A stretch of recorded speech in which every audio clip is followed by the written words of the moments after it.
요한복음 7장 25절부터 36절에 있는 말씀으로 큐티인 제목은 아버지에게로입니다. 예수님의 권세는 하나님의 교훈만을 전하고 가르치는 데서 나온다고 했습니다. 아무리 똑똑하고 매력적이어도 자신의 교훈을 가르치는 자는 사람을 변화시키지 못합니다. 하지만 내세울 조건이 전혀 없어도 자신을 보내신 하나님의 교훈을 전하는 자는 한 사람, 한 가정, 한 공동체를 넉넉히 살린다고 했습니다. 가르침을 통해 자기 영광만 구하는 자는 하나님께서 보낸 자가 아닙니다. 나의 유익이 아닌 하나님의 영광과 공동체의 유익을 구하는 자가 참된 자입니다. 말씀을 알면서도 지키지 않는 내가 예수님을 죽이려 한 죄인임을 깨닫고 회개하는 자가 되어야 진정으로 하나님의 영광을 구할 수 있죠. 인간의 잘잘못을 따지는 것은 사람을 외모로 판단하는 것이라고 했습니다. 구원을 중심으로 모든 것을 생각하는 것이야말로 공의롭게 판단하는 것이 아닐까요? 내 삶에서 하나님의 구원을 최우선순위에 놓을 때 주님이 나를 공의롭다고 판단해 주실 것입니다. 오늘은 예루살렘 사람 중 일부가 예수님이 성전에서 가르치시는 것을 듣고도 자기들의 지식에 근거하여 그분을 참 그리스도로 인정하지 못하는 장면입니다. 이에 예수님은 내가 스스로 온 것이 아니며 아버지에게서 났고 아버지가 나를 보내셨다고 하십니다. 또 너희와 함께 조금 더 있다가 나를 보내신 이에게로 돌아갈 것이라고 하십니다. 첫째는 교만하고 무지한 사람들입니다. 25절 26절입니다. 예루살렘 사람 중에서 어떤 사람이 말하되 이는 그들이 죽이고자 하는 그 사람이 아니냐. 보라 드러나게 말하되 그들이 아무 말도 아니하는도다. 당국자들은 이 사람을 참으로 그리스도인 줄 알았는가? 명절을 지키려고 전국에서 온 무리와 달리 예수님이 가르치시는 것을 듣던 예루살렘 사람들은 예수님을 죽이고자 하는 지도자들의 결심을 비로소 알고 되죠. 그들은 예수님이 공개적으로 가르치심에도 불구하고 당국자들이 아무런 활동도 하지 않는 것처럼 보이는 것을 오히려 이상하게 여겼습니다. 당국자들은 예수님을 참으로 그리스도인 줄 알았을까요? 예수님이 행하신 최근의 행동을 보면서 당국자들은 예수님에 대한 마음을 바꾸었을까요?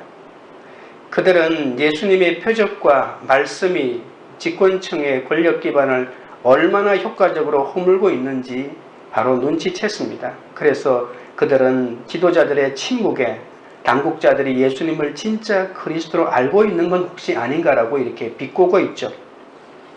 27절입니다. 그러나 우리는 이 사람이 어디서 왔는지 아노라. 그리스도께서 오실 때에는 어디서 오시는지 아는 자가 없으리라 하는지라. 예루살렘 사람들이 당국자들의 마음이 변했는지 곰곰이 생각하다가 또 하나의 딜레마에 빠집니다. 예수님이 어디서 왔는지는 아는데 그리스도께서 오실 때에는 어디서 오시는지 아는 자가 없어야 한다고 말합니다. 그들은 스스로 예수님을 잘 안다고 속단하고 있는 것이죠. 예수님은 목수 요셉의 아들이요 나사렛 빈민 마리아의 아들인 것을 다 알고 있다는 것입니다. 예수님의 직업 역시 목수임을 이미 알고 있기에 예수님이 절대로 하나님의 아들일 수는 없다는 뜻이죠. 유대인들은 철저하게 자기 세계 속에 갇힌 채 그 편협한 세계관으로 예수님을 판단하고 있습니다.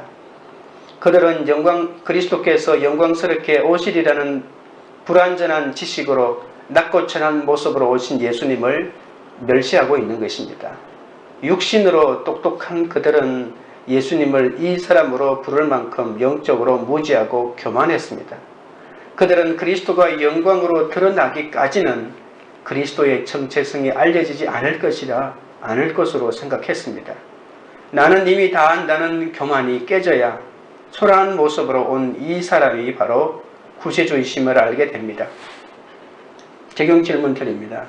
육적으로는 똑똑하고 잘났지만 영적으로는 교만하고 무지한 내 모습은 무엇입니까?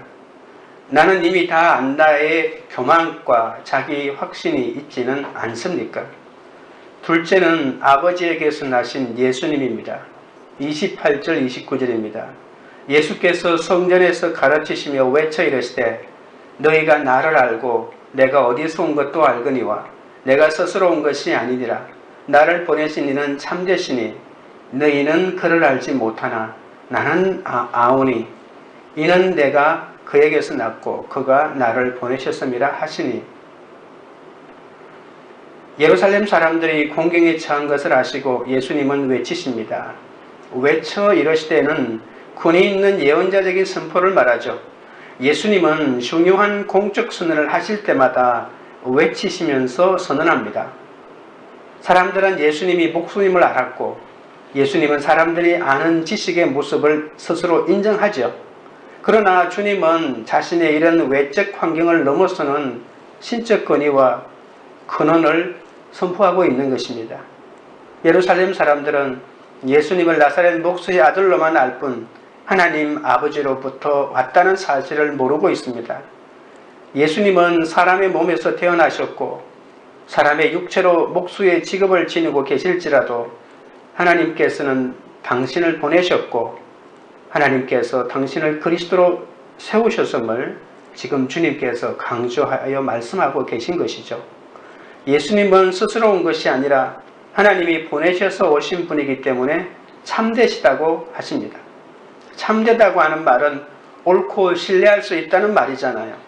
예수님도 참되신 유일하신 참 하나님으로부터 보내심을 받으셨기 때문에 예수님은 참빛이고 또 참떡이고 또 참 포도나무요 참 하나님이 되신다고 요한복음에서 계속해서 강조하고 있습니다. 예루살렘 사람들은 예수님을 안다고 주장했지만 실상은 예수님에 대해서 전혀 모르고 있었습니다. 예수님은 우리에게 나 자신의 세계를 버리고 믿음의 세계, 하나님의 세계로 들어와 모든 것을 듣고 보고 생각하고 판단하라고 하십니다. 예수님이 공적으로 권위 있게 사역하신 것은 참되신 하나님께서 보내셨기 때문입니다. 그래서 예수님은 내가 그에게서 났고 나는 그를 안다고 외치십니다. 주님은 어떤 것도 아버지와 분리해서 생각하거나 행동하지 않으셨죠. 30절입니다. 그들이 예수를 잡고자 하나 손을 대는 자가 없으니 이는 그의 때가 아직 이르지 아니하였음이라. 예수님의 주장은 예루살렘 사람들에게 신성모독처럼 보였습니다. 그래서 사도 요한은 그들이 예수를 잡고자 하나 손을 대는 자가 없으니 이는 그의 때가 아직 이르지 아니하였다라고 합니다. 예수님의 때는 언제일까요?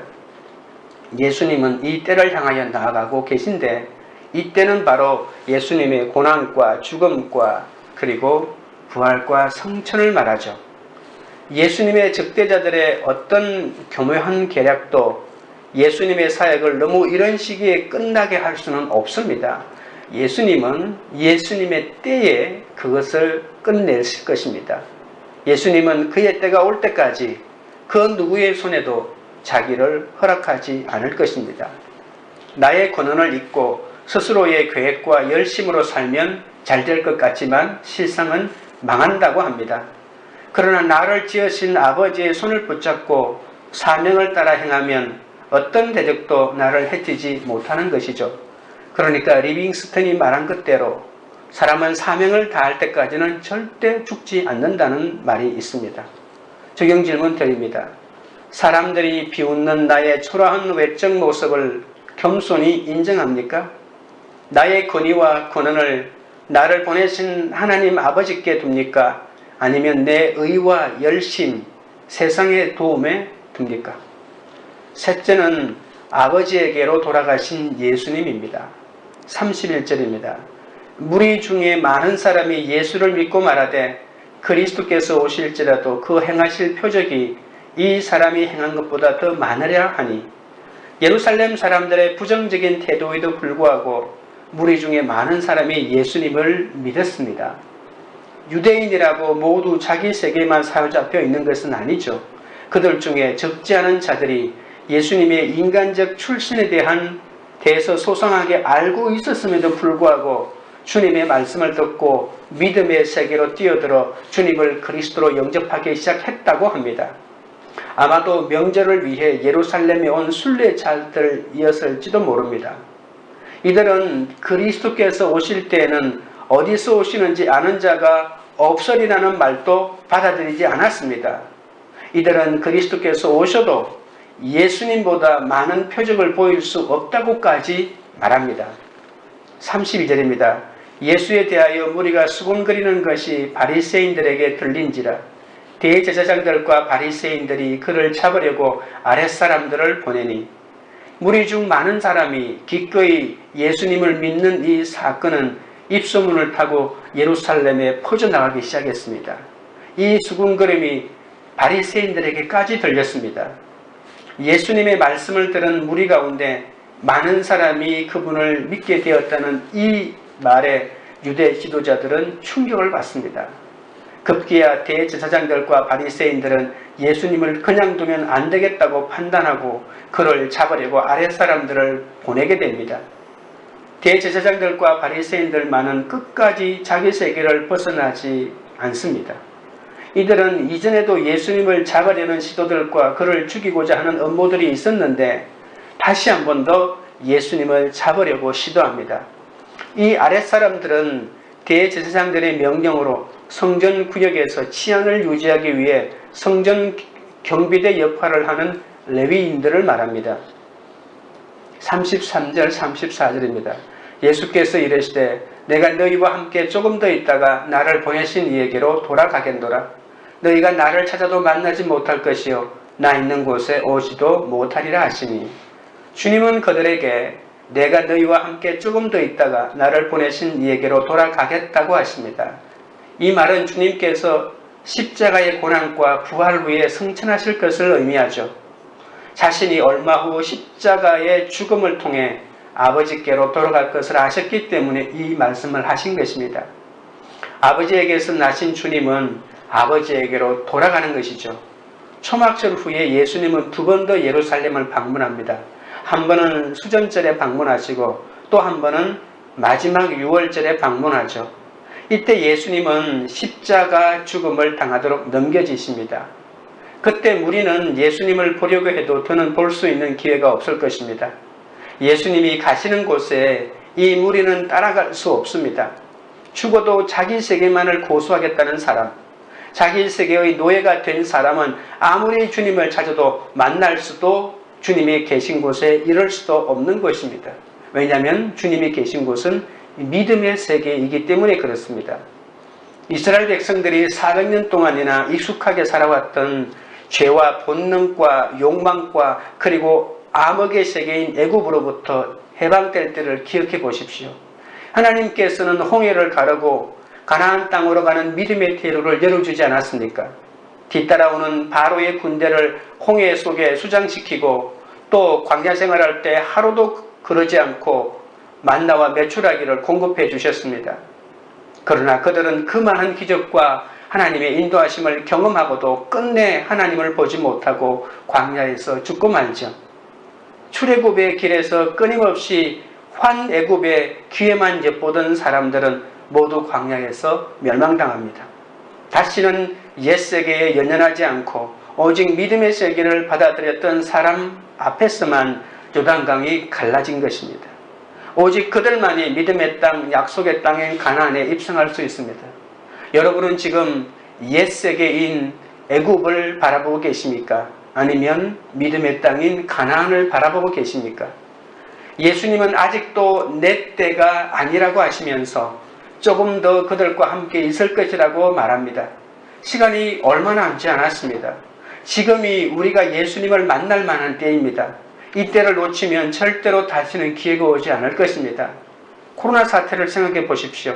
지금 당장은 예배당에 오는 수고를 하지 않아도 신앙생활에 지장이 없는 것 같아도 내 신앙이 지금 잘 자라고 있다고 안심할 수 있을까요? 믿음의 공동체, 말씀이 들리는 공동체 안에 붙어 있어야 어려운 시험이 와도 함께 울고 웃으면서 시련을 극복할 수 있지 않겠습니까? 우리라는 믿음의 공동체가 있는 사람이 진정 강한 사람 아닙니까? 신앙의 공동체 없이 나 혼자임으로 신앙을 지키기엔 이 세상의 유혹이 너무나도 강력한 걸 아시고 계십니까? 35절 36절입니다. 이에 유대인들이 서로 묻되 이 사람이 어디로 가기에 우리가 그를 만나지 못하리요? 헬라인 중에 흩어져 사는 자들에게로 가서 헬라인을 가르칠 터인가? 나를 찾아도 만나지 못할 터이요 나 있는 곳에 오지도 못하리라 한 이 말이 무슨 말이냐 하니라. 예수님이 하신 말씀에 혼란스러워하면서 유대인들은 이 사람이 어디로 가기에 우리가 그를 만나지 못하리요 하면서 서로 묻고 묻습니다. 헬라인 중에 흩어져 사는 자들은 디아스포라라고 말하죠. 헬라인 나라에 흩어져 사는 유대인을 말합니다. 무리는 예수님이 유대와 갈릴리를 떠나 디아스포라에 가서 헬라인들이나 이방인들을 가르치는 것으로 생각했습니다. 만일 예수님이 정말 그렇게 했다면 예수님은 그를 위협하는 예루살렘 적대자들의 손아귀에서 벗어날 수 있었을 것입니다. 예수님이 의도하신 것은 아니었지만 정말 예수님은 아버지에게로 돌아간 다음에 그의 제자들에게 성령을 보내셔서 실제로 디아스포라에서 헬라인이나 이방인들에게 복음을 가르치게 했죠. 그것은 예수님이 하시는 것이 아니라 예수님이 제자를 보내실 것입니다. 유대인들은 여러 가지 짐작은 하면서 서로에게 묻고는 있지만 나를 찾아도 만나지 못할 터이요 나 있는 곳에 오지도 못하리라고 하는 이 말의 의미를 도저히 이해하지 못했습니다. 우리가 어떻게 이 민족을 살리고 이 나라를 바로 세우는 그리스도인의 진정한 일꾼이 될 수 있을까요? 부모인 우리가 먼저 자기 욕망의 세계를 벗어버려야 합니다. 그리고 믿음의 세계로 뛰어들어야 합니다. 하나님의 나라와 그의 의를 먼저 구해야 합니다. 우리는 이 세상의 권력을 아무리 얻는다 해도 그것으로 세상을 변화시킬 수 없다는 것을 잊지 말아야 합니다. 오직 그리스도 안에서만 사명을 감당하는 사람이 될 수 있습니다. 예수님을 미워하고 멸시하는 마음을 회개하고 주님을 찾아야 합니다. 예수님은 조금 뒤에 떠나실 것이기 때문에 장차 환난이 오는 날에는 그분을 아무리 찾아도 그때는 이미 늦고 만나지 못합니다. 바로 지금이 주님을 만날 만할 때요 구원의 때입니다. 이 때를 놓치지 마십시오. 적용 질문 드립니다. 아직도 주님을 믿지 못하거나 무시하고 있는 것은 무엇입니까? 예수님이 조금 더 나와 함께 계시는 이 시간에 주님을 찾고 만나며 순종해야 할 일은 무엇입니까? 기도드리겠습니다. 하나님 아버지, 죄와 죽음 가운데 있던 나를 아무나 올 수 없는 이곳으로 부르시고 인도해 주셨음을 감사드립니다. 그러나 저의 얄팍한 지식과 인간적인 기준으로 말씀을 판단하고 예수님의 초라한 모습을 무시한 죄를 용서하여 주시옵소서. 사람들이 비웃는 나의 초라한 외적 모습을 겸손히 인정하게 하옵소서. 육적으로는 똑똑하고 잘났다고 하더라도 영적으로는 교만하고 무지한 내 모습을 보게 하여 주시옵소서. 나는 이미 다 안다는 이 교만과 자기 확신에 빠지지 않게 하여 주옵소서. 아버지에게서 나시고 보냄을 받으심으로 우리를 살리고 새롭게 하시는 주님을 날마다 찬양하기 원합니다. 나의 권위와 근원을 내 의와 열심과 세상에서 얻을 수 있는 도움에서 찾지 않게 하시고 나를 보내신 하나님 아버지에게 두게 하여 주옵소서. 이제부터 나를 인도하시는 주님의 능력 속에서 나의 그릇된 세계를 출애굽하며 하나님의 세계인 믿음의 세계로 뛰어드는 참된 그리스도인이 되게 하옵소서. 그 속에서 하나님을 바로 알아 하나님을 바로 섬기며 사람다운 사람으로 사명의 사람으로 믿음의 사명으로 살아가게 하옵소서. 아버지에게로 돌아갈 것을 아시고 박해 속에서도 생명의 사역을 하신 예수님을 찾고 만남으로 참된 승리를 거두게 하여 주옵소서. 북한의 지하교회가 아버지에게서 났고 아버지에게로 돌아갈 것을 믿고 박해 속에서도 말씀 위에 서는 북한 지하교회가 되도록 인도하여 주옵소서. 광교리들 교회가 아직도 주님을 온전히 믿지 못하거나 주님의 세상을 사랑하지 주님이 세상을 사랑하지 말라는 가르침을 무시하지 않게 하여 주옵소서. 예수님이 조금 더 우리와 함께 하시는 이 시간에 주님을 찾고 만나며 순종하는 공동체가 되게 하옵소서. 우리를 사랑하시는 그 사랑으로 넉넉히 세상을 이기며 주님의 말씀을 듣는 그 은혜를 누리고 열방까지 복음을 전하는 그런 교회가 되도록 인도하여 주시옵소서. 예수님의 이름으로 기도드립니다. 아멘.